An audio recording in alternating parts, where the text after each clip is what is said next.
Kemudian tafsir qaulih ta'ala binasrillahi yansuru man yasha'u wa huwal azizur rahim. Ai anna Allah yansuru man yasha'u nasrahu. Sesungguhnya Allah Subhanahu wa taala memberikan perlindungan atau pertolongan bagi siapa yang dikehendakinya untuk menang. Maka hadza dan ada pun ini Allah yansuru man yasha'u nasrahu. Nasrul Rumi al-Farsih itu pertolongan berupa kemenangan bagi bangsa Romawi atas bangsa Persia. Bahwa dan adapun Allah Al-Aziz itu Maha Agung, Al-Ghalib dan Maha Menang. Allazi la yaghlibu ahad, yang mana tidak ada seorang pun yang dapat mengalahkannya. Bahwa Rahim dan adapun Allah itu Maha Penyayang. Allazi wasi'at rahmatuhu, yang mana luas rahmatnya kulla syai' terhadap segala sesuatu. Ya tafsir qaulih ta'ala wa'adallahi la yukhliqullahu wa'dahu walakin aktsarun nasi la ya'lamun. Ai hadzal nasr, adapun kemenangan ini karena wa'dan itu merupakan janji min Allah ta'ala, dari Allah Subhanahu wa ta'ala. Wa tahdidan menentang siapa Allah ta'ala sayahdisu fil mustaqbal, sesuatu yang akan terjadi di masa yang akan datang. Allah ta'ala dan adapun Allah ta'ala la yakhliqu wa'dahu, tidak pernah menyalahi janjinya. Wa indama tahaqqaq, dan ketika menjadi kenyataan. Maka sallallahu alaihi wasallam kemenangan bangsa Persia bangsa Romawi atas bangsa Persia. Izda dan maka menambah al-mu'minuna siapa orang-orang yakinan terhadap keyakinannya. Biwa'dillah, dengan janji Allah wa amal kufar, orang kafir. Wa maka ada orang kafir la yaqulun, tidak mengerti, wala ya'lamun, tidak tahu zalika akan hal yang akan terjadi di masa yang akan datang. Bi anna karena sebab perubahan mereka itu dicetak atau muncul ala qulubihim, atas hati-hati para kafir. Wallahu ta'ala a'lam wa a'lam. Cukup sekian dari saya. Maaf. Assalamualaikum warahmatullahi wabarakatuh.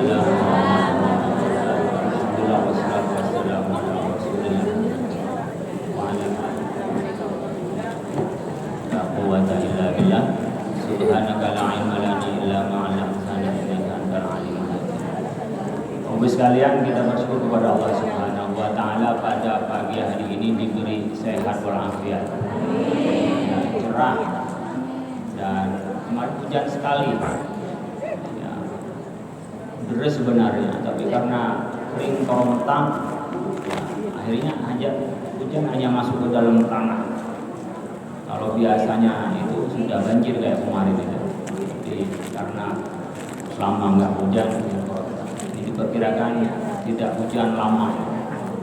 Jadi perlu irit-irit air, irit-irit napasnya, biar nggak ngos-ngosan. Perlu kita ini menguatkan diri kita itu dengan asupan gizinya, olahraganya, sama dengan kita asupan rohani, gizi rohaninya. Kadang-kadang orang sakit ini 70% itu karena pikiran daripada sebenarnya fisik. Jadi kalau sudah pikirannya tuh anteng, ya, tenang, suami istri akur, anak-anak baik-baik, kemudian dengan tetangga baik, uangnya banyak, alhamdulillah tenang gitu loh. Meskipun nggak belanja, itu udah tenang. Kenapa? Pegang uang, santai aja, senyum gitu. Tapi kalau udah nggak punya duit, insya Allah, terus sakit, beras sudah habis, ya kan? Ditambah suami nggak pulang-pulang sampai 3 kali lebaran, mana infonya nggak jelas. Wah, udah nggak ada benernya orang dah, gitu ya. Alisnya nyambung terus itu. Udah penyakit masuk, sakit pinggang, sakit kepala, darah tinggi, semua ginjal, gejala macam-macam. Nah, ibu bapak sekalian, awali dulu kita ini dari pikiran. Gimana cara pikiran itu bisa baik? Tawakal kepada Allah. Itu kuncinya. Tawakal itu artinya apa? Oh, nggak punya duit, upayakan kita cari duit. Tapi jangan percaya hanya dengan mencari. Sandarkan kepada Allah. Oh anak nakal, wah bapaknya begini, doakan kepada Allah. Oh mungkin baik-baik, wah saya kok diuji begini oleh Allah, mungkin saya biar sabar, pahalanya lebih banyak. Begitu, bukan ngamuk-ngamuk. Inilah cara namanya Allah memberikan marah tapi dikelola dengan baik. Bukan marah lalu marah-marah. Marah itu penting, tapi dijadiin sebagai energi kebaikan dari marah. Tidak boleh kita punya keinginan dimatikan keinginan kita. Tidak boleh, keinginan kita ini harus dikelola dengan baik. Wa kaifa, dan bagaimana yaqsudu bermaksud seseorang qol asyahwati, untuk mencabut syahwat, wal ghadabi, dan marah, emosi, bil kulliyati, dengan keseluruhan. Gak mungkin kita ini punya marah, punya keinginan dimatikan sama sekali. Perempuan disuruh tidak senang belanja, ya nggak bisa, memang itu fitrahnya. Ya kan? Perempuan disuruh jangan ngomel, ya susah. Ya sebaliknya, laki-laki meskipun istrinya cantik pasti senang melihat cewek cantik. Nah, itu godaannya laki-laki, godaannya perempuan itu. Jadi masing-masing punya godaan. Kalau laki jarang ngomong, kalau perempuan banyak ngomong. Kalau pas sebaliknya, laki banyak ngomong, perempuan nggak ngomong sama sekali, wah ini ada kelainannya berarti. Jadi kalau ada orang tidak punya keinginan, tidak punya marah, itu berarti tidak normal. Wong seperti ular aja itu menggigit karena diganggu. Kalau nggak diganggu, nggak, artinya dia punya marah. Ayam itu ketika anaknya mau dipatok oleh elang itu dilawan. Kenapa? Marah, anaknya diganggu. Ya kalau ada orang anaknya diganggu nggak marah, istrinya diganggu nggak marah, oh berarti dia udah nggak normal. Ya, minimal dia nggak cinta. Oh istrinya diganggu nggak diapa-apain, berarti nggak cinta dia. Dayus namanya. Kita perlu marah, jadi nggak boleh marah itu dicabut sama sekali dari kita. Harus kita ini mengelola marah itu, karena itu fitrah dari Allah Subhanahu wa taala. Wal anbiya, sedangkan para nabi alaihi wassalam lam yafaku, tidak terpisah andalika, dari itu artinya dari marah dan keinginan. Ya, nabi punya syahwat, makanya nabi itu melarang. Ya nabi, saya ingin berislam, kemudian saya tidak ingin menikah, saya ingin berpuasa, saya ingin terus zikir, tegak tidur. Kata Nabi, saya ini orang yang paling baik, Al-Mustafa, orang pilihan Allah. Gak ada yang lebih baik dari Nabi. Nabi juga tidur, Nabi juga bangun, Nabi juga menikah, Nabi juga makan, Nabi istirahat. Jadi kembali pada kemanusiaan kita. Begitu juga Nabi marah, ya, Nabi jengkel, ada itu. Ilqala, saat berkata Rasulullah SAW, saat bersabda Rasulullah SAW, apa? Innama ana, semata-mata sesungguhnya saya, basyarun, adalah manusia. Saya ini manusia biasa. Dia punya marah. Kalau enggak marah bukan manusia. Al-ghadabu, marah. Kama yaghdabu, kama seperti sesuatu yaghdabu yang marah. Al-basyar, manusia. Saya manusia dihina marah, saya pun marah. Jadi bukan karena Nabi nggak punya marah, Nabi diganggu diam, tidak, Nabi juga marah. Wa kana, dan ada, idza tukullima, apabila dikatakan, tukullima, kallama yukallimu, tukullima, dikatakan, bayanadaihi, di antara Nabi, bima, dengan sesuatu, yakrahu, yang benci, yakrahu, yang tidak suka, hu kepada Nabi, hu kepada ma, yaghdabu, marah Nabi, hatta tahmar, sampai memerah, wajnatahu, kedua pipi Nabi. Kedua pipi Nabi kelihatan marah, tuh memerah mukanya. Jadi orang marah itu kalau kelihatan mukanya muka marah. Jadi Nabi kalau diomongin hal-hal yang tidak suka, Nabi marah, dan terlihat dari wajahnya. Orang marah, orang senang, ya, orang pinter, orang bodoh, Orang bego kelihatan dari wajahnya. Ini lagi bingung nih. Mukanya kelihatan tuh, mukanya bingung. Lihat di CCTV. Disorot. Ini muka orang bingung nih. Dia lagi ada musibah, lagi ada masalah, bingung dia. Coba lihat ibu-ibu tiba-tiba belanja, anaknya hilang. Mana anak? Itu bingung. Sama dengan bapak-bapak belanja, tiba-tiba ibunya hilang, bingung bapaknya kemana. Berarti ibunya lagi belanja banyak. Tiba-tiba pas giliran mau bayar mencari bapaknya, nih dibayarin. Setelah dibayar nih dibawain. Itu ibu-ibu. Anaknya hilang, kelihatan mukanya bingung. Orang anaknya hilang. Itu juga orang sakit mukanya kelihatan. Marah pun kelihatan. Nabi pun marah sampai memerah mukanya Nabi itu. Walakin akan tetapi la yaqulu tidak berkata Nabi illa haqqa kecuali yang baik. Marah, anak malam-malam baru pulang, ya, disuruh belajar tidak, marah kita. Tapi kita marah tidak berarti langsung kamu nak celaka, kamu bodoh, enggak. Diturutin, cari kesempatan yang bagus baru ngomong baik-baik. Anak gadis itu kalau nggak penting-penting, jangan sampai tengah malam. Ngomongin baik-baik, mungkin pas lagi santai, pas lagi nyaman. Bukan diomelin lalu dikutuk, kamu nanti akan begini, berat nanti kamu. Anak lagi akhirnya apa? Anak gak senang pulang dan terus gak pernah pulang. Lalu marah-marah, anak saya itu Pak, kenapa kok gak betah di rumah? Ya ibunya marah-marah gimana betah? Jadi kita juga sebagai bapak begitu, istri saya kok gak betah di rumah ya. Terus kalau di rumah bapaknya cuma diem aja. Perlu sedikit-dikit ibu-ibu itu digombal gitu. Pas digombal kasih duit, insya Allah taat itu. Ya, senang beli apa, belanja apa yang ada, ingin apa, itu pasti senang.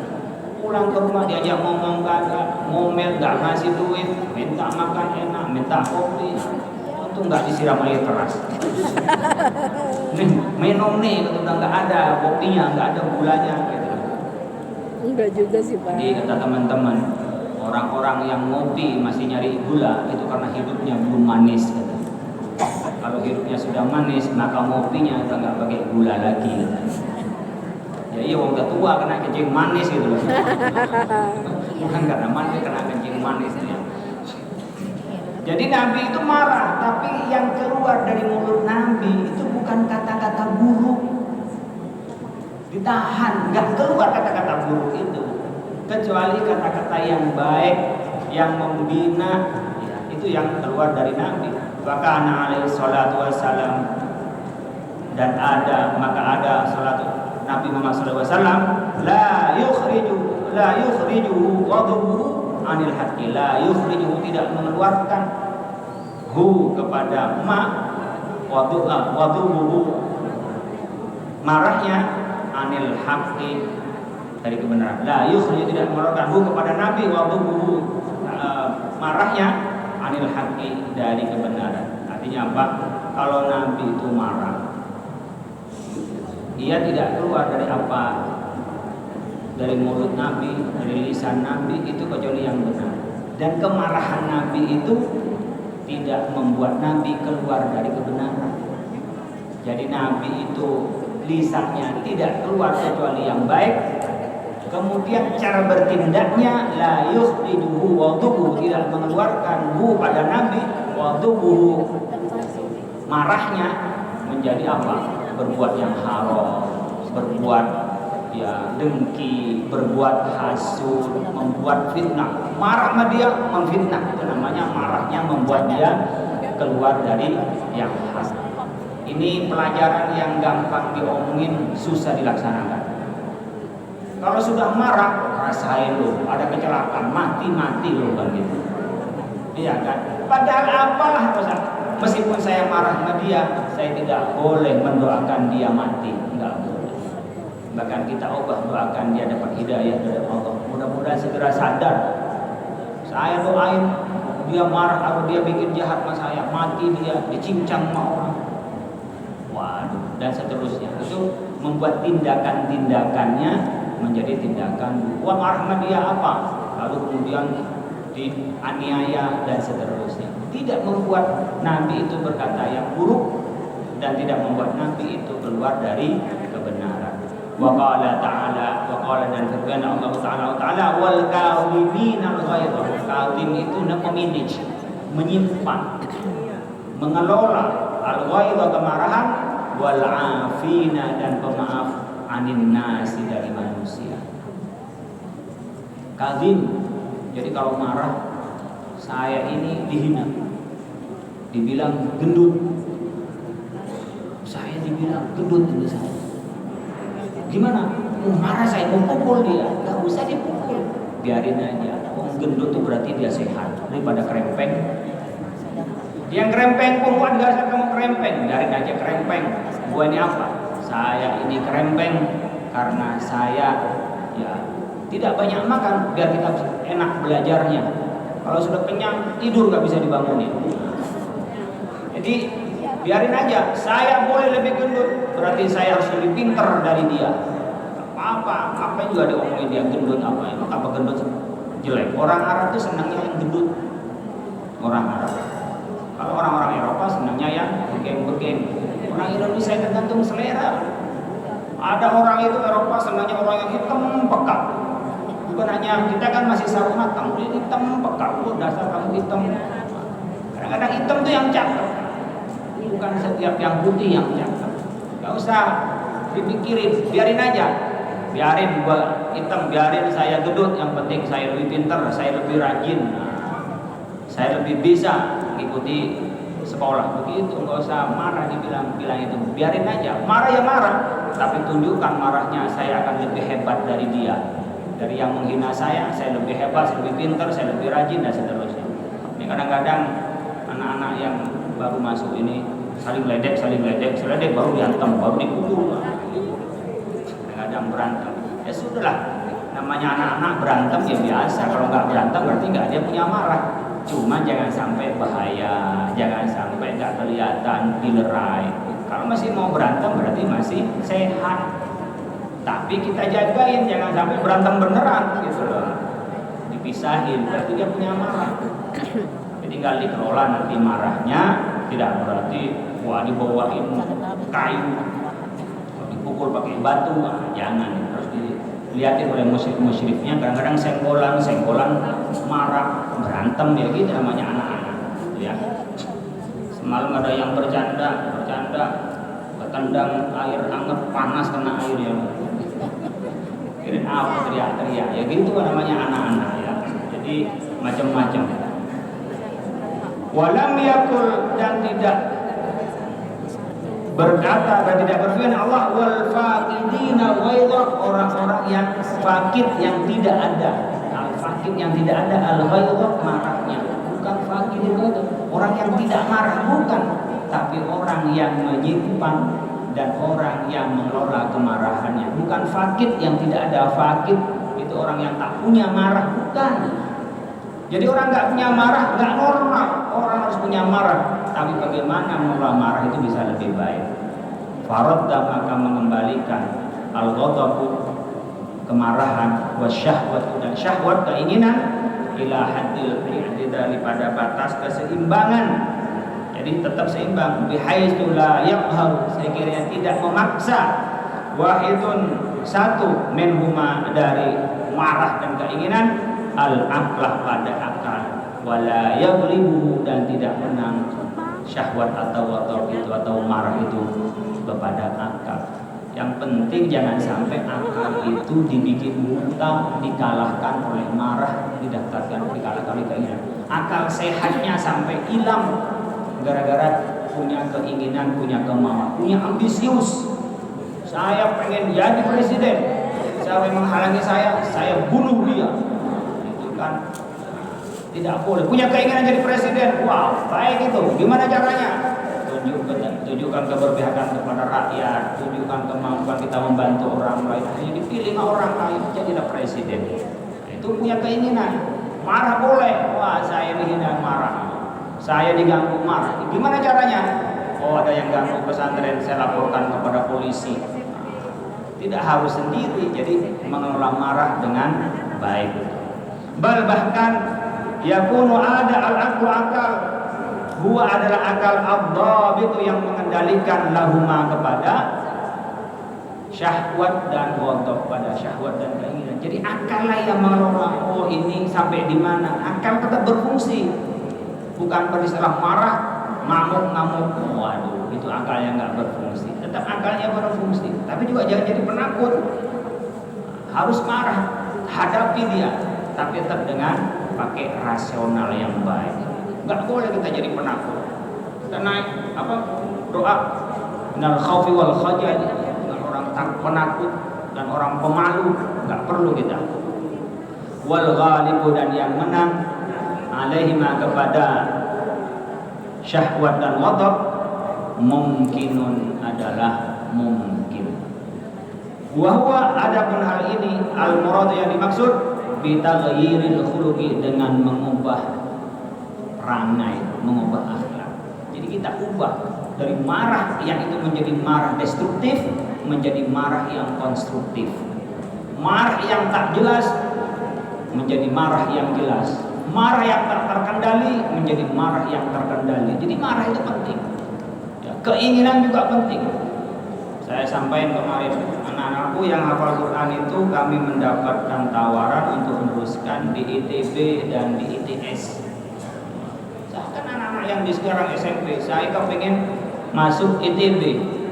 Bagi yang hafal Quran, hafalin dari sekarang. Selain nanti juga harus lulus matematikanya. Kemarin belum ada yang masuk di UI dan ITB. Kalau Unpad sudah, Unsur sudah, ya, IPB sudah, ke Mesir sudah, Maroko sudah. Jadi di sini tinggal menaklukkan ITB dan UI. Jadi sekarang dari baru, saya mau UI, hafalin Qurannya. Di samping hafalin ilmu umumnya, matematikanya, terakhirnya, biar tembus. Nah itu namanya punya keinginan. Nah, udah punya keinginan, anak-anak gak usah disuruh, dia jalan sendiri. Makanya gimana bisa merangsang keinginan? Punya kemauan. Kalau udah gak punya kemauan itu susah didorong, gak ada mesinnya, gak ada jinamunya. Jinamu itu adalah keinginan. Cita-cita itu jinamu. Saya kalau ngajar itu selipin dengan motivasi mana. Karena kalau nggak punya kemauan mau diomongin apa saja nggak bisa, belum tumbuh dalam dirinya. Kalau sudah tumbuh, paling kita mengarahkan aja. Kan ada yang bisa hafal di sini 6 tahun atau 5 tahun ada, gurunya juga ada. Tapi ada yang susah, 2 juz aja susah, 3 juz aja susah, kemauannya kurang. Dan mungkin juga kemampuannya beda-beda. Selain kemauan juga kemampuan juga mempengaruhi terhadap kemampuan. Oh saya nggak bisa, susah menghafal. Berarti dianalisis, mungkin dia bakat, mungkin psikomotoriknya bagus. Nggak ada orang bodoh, nggak ada. Anak-anakku sekalian, nggak ada orang bodoh. Hanya bukan bidangnya. Saya bidang menghafal, kadang-kadang nggak paham, dia harus analisis. Dia bagus fisik, suruh mikir susah. Jadi orang tuh pinter sesuai dengan anugerah dari Allah. Itu namanya multiple intelligence, istilah sekarang. Multiple ini, setiap orang cerdas pada bidangnya masing-masing. Jadi nggak bisa dipaksa. Anak saya pengen begini, maunya begini. Boleh punya kemauan, tapi nggak bisa dipaksa kalau nggak sesuai dengan kemauan dan kemampuan anak. Dan kemauan biasanya paralel dengan kemampuannya. Fa innahu, maka sesungguhnya, rubbama, dan kadang-kadang, tastauliyah, menguasai asyahwat, syahwat alal insani, kepada manusia, bihaitsu la yaqwa, sehingga tidak kuat aklu, akalnya manusia, ala daf'iha, untuk menolak syahwat, anil imbisati, untuk melampiaskan ilal fawahishi, pada kebuasannya, kekejiannya, keburukannya. Kadang-kadang manusia itu dikuasai syahwat. Terutama kadang-kadang tastauliyah, menguasai syahwat kepada manusia, bihaitsu la yaqwa, sehingga tidak kuat aklu, akalnya manusia, ala daf'a, untuk menolak syahwat, anil imbisa, untuk melampiaskan pada kekejian. Kadang-kadang memang ada emosi, dia tak bisa nahan emosi. Anak-anak ini kadang-kadang dilatih emosi. Kalau emosi gimana dia bisa dicegah? Besok latihan emosinya. Oh saya nggak bisa berantem, apa ada orang-orang. Oh kita kalau lampiaskan tambah puas dia. tambah merajalela, dia harus dilatih untuk meredam. Ada yang temperamen, mukul, ada yang temperamen, ada yang sabar. Itu Allah memberikan kepada masing-masing kita. Ada akal yang tak bisa diraih. Wa birriyadati, dan dengan latihan ta'udu, kembali syahwat ila haddil i'tidali, pada batas keseimbangan. Jadi dilatih, emosi latih. Jadi pendidikan itu bukan pengajaran, pendidikan itu mencetak karakter. Jadi bukan hanya tahu pinter, itu nggak ada. Dia harus ada lagi di atas itu adalah karakter anak itu membawa ilmu, bagaimana menjadi baik. Itu pendidikan namanya, bukan pengajaran. Pendidikan itu adalah mengubah karakter. Fadalla, maka menunjukkan annadzalika, bahwa semua itu mungkinun, adalah mungkin. Jadi kalau mungkin karakter orang, apalagi anak-anak yang SMP ini masih bisa dibentuk. Kalau udah tua-tua begini udah gak bisa dibentuk. Udah karpe juga. Udah biarin aja. Ini nenek, waduh ya diomongin, kagak. Dulu saya begini kok. Terus gak bakal diomongin. Mendingan lama-lama yang ngerti aja, oh ternyata anak sekarang tidak semuanya begini. Minimal ngerti saja. Kalau mengubah neneknya susah, tapi mengubah cucunya insya Allah bisa. Buat tajribatu ada pun latihan. Wal musyahadatu, dan menyaksikan, melihat orang, mengamati, meniru. Kita kan mengamati, meniru, menginovasi. Tadullu, menunjukkan, ala dzalika, atas hal itu, dalalatan, menunjukkan, la syakka, yang tidak ragu, fiha, di dalam latihan menyaksikan, itu menunjukkan tentang apa? Perubahan akhlak kita. Jadi Bapak sekalian, kita ini tergantung dari pengalaman masa lalu, tergantung dari pendidikan yang kita dapat, mungkin juga pengajaran.